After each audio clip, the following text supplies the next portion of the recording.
Assalamualaikum warahmatullahi wabarakatuh. Kami dari kelompok 6 ingin mempresentasikan tentang aset accounting dan bank accounting. Sebelum melakukan presentasi, saya akan memperkenalkan nama-nama dari anggota kelompok 6, yaitu yang pertama ada Miftahul Jannah dengan NIM 2018-310-354. Yang kedua, Rizky Maulidiah dengan NIM 2018-310-490. Yang ketiga, Bella Ayu Pratiwi dengan NIM 2018-310-514. Dan yang keempat, Afian Fikri Al-Kausar dengan NIM 2018-310-653. Assalamualaikum warahmatullahi wabarakatuh. Terima kasih atas kesempatannya. Perkenalkan, nama saya Miftahul Jannah dengan NIM 2018-310-354. Baik, di sini saya akan menjelaskan tentang aset. Setiap aset memiliki company code dan bisnis areanya masing-masing. Semua kiriman dibuat untuk aset diposting dari kode perusahaan dan area bisnis yang sudah ditetapkan. Selain itu, Anda juga dapat menentukan aset ke berbagai objek akuntansi manajemen seperti pusat biaya pesanan internal, jenis aktivitas, dan lain sebagainya, dan organisasi logistik unit. Selanjutnya adalah kelas aset. Kelas aset ini merupakan kriteria utama untuk mendefinisikan suatu aset. Jadi, setiap aset harus diberikan ke satu kelas aset. Di satu kelas aset, Anda dapat menentukan kontrol dan parameter tertentu, serta dapat menilai kegagalan dan depresiasi master data lainnya. Kelas aset ini mirip dengan grup akun yang mendefinisikan tata letak layar dari aset master record dan memiliki tentang angka yang sudah ditetapkan. Aset yang tidak muncul dalam barisan item yang sama dari neraca seperti bangunan dan peralatan biasanya ditetapkan ke kelas aset yang berbeda. Selain itu, setidaknya terdapat satu kelas aset khusus untuk aset yang sedang dibangun dan satu untuk aset yang bernilai rendah. Selain itu, juga dapat membuat kelas aset untuk aset tidak berwujud dan aset yang disewakan untuk proses sewa. Contohnya seperti di PPT, 4.000 aset yang sedang dibangun dan 5.000 untuk aset yang bernilai rendah. Baik, selanjutnya adalah penentuan akun. Karena area depresiasi dalam akuntansi aset tidak ada di dalam buku besar, maka nilai-nilai ini harus diposting di berbagai akun general ledger di buku besar. Akun general ledger tersebut kemudian digunakan dalam berbagai versi laporan keuangan, seperti akun neraca yang mencatat penyesuaian nilai aset dan akun depresiasi untuk mencatat depresiasi dan apresiasi. Penetapan akun general ledger ke berbagai area penilaian disimpan dalam satu kunci penugasan akun tunggal. Kunci ini dimasukkan kelas aset dan muncul sebagai nilai standar pada master asset record. Semua aset dari kelas aset yang sama memiliki kunci penugasan akun yang sama, yaitu nilainya semua diposkan ke akun rekonsiliasi yang sama. Contohnya seperti book depreciation. Book depreciation ini jika menurut financial accounting ada balance sheet account dan ada balance depreciasi account. Kalau menurut cost accounting ada cost accounting depreciation account. Nah, yang ketiga, parallel depreciation ini digunakan kalau jenis perusahaan tersebut adalah perusahaan multinasional. Jadi parallel depreciation ini digunakan apabila pelaporan aset tersebut adalah perusahaan multinasional. Baik, selanjutnya akan dijelaskan oleh rekan saya. Terima kasih atas kesempatannya. Saya Rizky Maulidia dengan NIM 2018-310-490 yang akan melanjutkan presentasi dari rekan saya.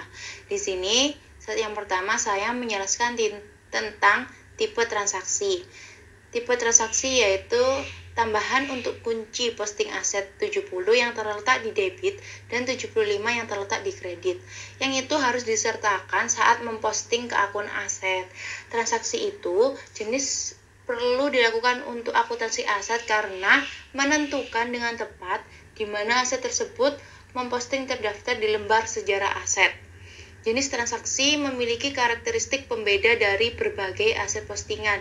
Sebagai contoh, yang pertama ada jual beli, yang kedua ada nota kredit, yang ketiga ada akuisisi dari produksi internal, dan yang keempat ada posting penyesuaian, dan yang kelima ada pensiun tanpa pendapatan, yang terakhir ada depresiasi dan apresiasi. Selanjutnya, saya akan menjelaskan slide yang kedua, yaitu tentang transaksi aset yang dapat diposting dengan berbagai cara memenuhi persyaratan organisasi dan bisnis perusahaan. Dalam aset akuntansi, Anda itu bisa membuat postingan dengan cara sebagai berikut. Yang pertama, tanpa vendor. Yang bisa dilakukan caranya itu mengentry offsetting yang dibuat menjadi GL. Dan yang kedua, kepada vendor tetapi tanpa mengacu pada pesanan pembelian.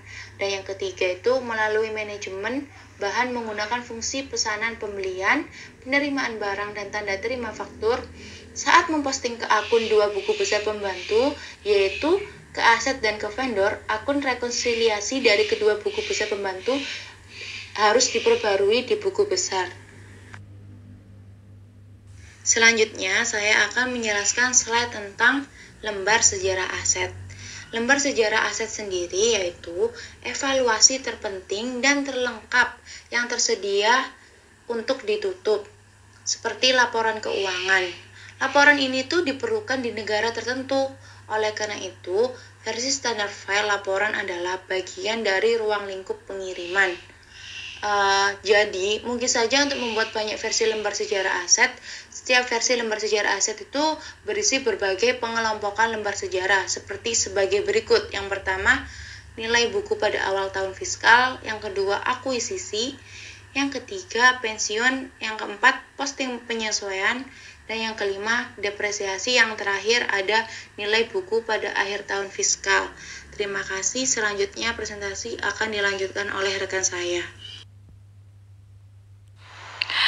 Terima kasih atas kesempatannya. Saya Bella Ayu Pratiwi dengan NIM 2018-310514. Di sini saya akan menjelaskan mengenai Directory Bank. Directory Bank berisi alamat dan data kontrol atau pengendalian yang valid seperti Swift kode dari semua bank yang digunakan dalam sistem SAP. Directory bank dapat berupa diimpor secara otomatis. Selama directory bank tersedia pada disket dan program impor ada untuk data ini, dan dibuat secara manual. Selanjutnya yaitu ada akun bank. Host bank atau bank rumah adalah bank di mana bank kode perusahaan memiliki akun. Setiap bank rumah diwakili dalam sistem SAP oleh host bank ID atau ID bank rumah. Dan masing-masing rekening di bank tersebut diwakili oleh ID akun. ID ini adalah kode hingga 4 karakter yang bisa berupa alfanumerik. ID bank rumah dan ID akun kemudian dimasukkan dalam catatan master akun GL yang mewakili rekening bank di buku besar. Selanjutnya yaitu ada jurnal kas. Jurnal diatur dalam konfigurasi. Anda dapat menemukan informasi lebih lanjut dalam mengonfigurasi jurnal kas kecil di IMG. SAP menawarkan jurnal kas untuk mengelola kas kecil. Anda bisa membuat jurnal kas yang secara unik diidentifikasi dengan kode 4 karakter. Setiap jurnal kas harus ditugaskan ke satu akun GL yang mewakili akun jurnal kas kecil di buku besar.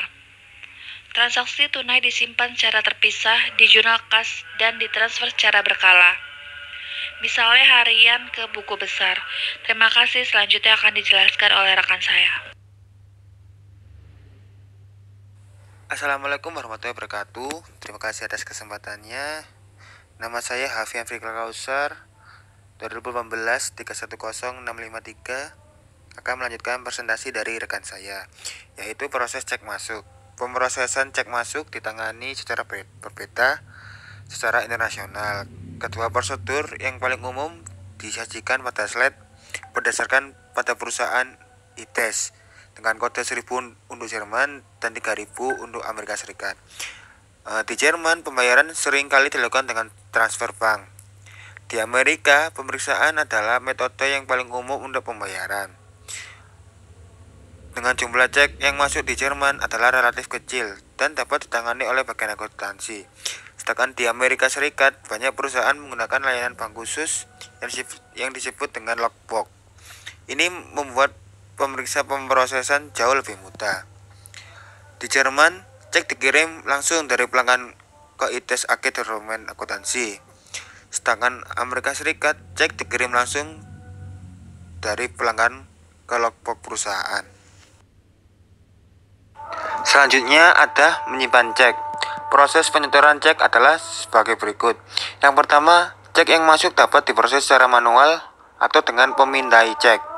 Yang kedua, setelah semua cek dimasukkan, daftar cek yang akan disimpan adalah tersedia dalam sistem dan dapat diperbaiki jika perlu.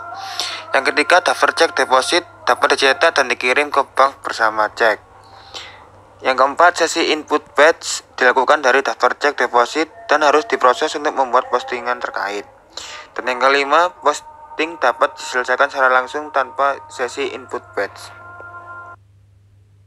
Selanjutnya ada logbook. Saat menggunakan logbook, pelanggan mengirimkan cek dan informasi pembayaran mereka langsung ke bank. Bank dibayar untuk memasukkan data tentang cek diterima. Bank menyimpan cek dan informasi pembayaran dalam sebuah file dan mengirimkan ke Departemen Akuntansi menggunakan transfer data. File logbook dicatat dalam sistem SAP. Rekening cek masuk adalah diposting dan faktur yang telah dibayar dihapus. Informasi pembayaran lengkap memungkinkan sistem SAP untuk melanjutkan clearing secara handal. Jika sistem tidak menemukan faktur yang harus dibayar, informasi pembayaran harus diproses secara manual. Setelah itu menggunakan fungsi pemrosesan pos. Sekian dari kelompok kami. Apabila ada salah kata, mohon maaf. Assalamualaikum warahmatullahi wabarakatuh.